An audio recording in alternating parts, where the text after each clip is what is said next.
Okay, so today we are going to show how to connect Bike Recorder with your mobile phone. So first, open your Bike. Press the power button for 3 seconds, and the Wi-Fi should open automatically.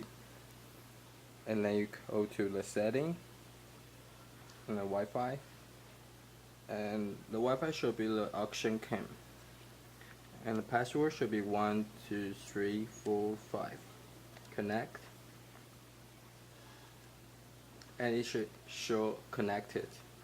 And then you go to a beta app, you open it, and then right now you can set the time, set Wi-Fi's broken time, and enable. And then you tap the screen. It should show the connect right now.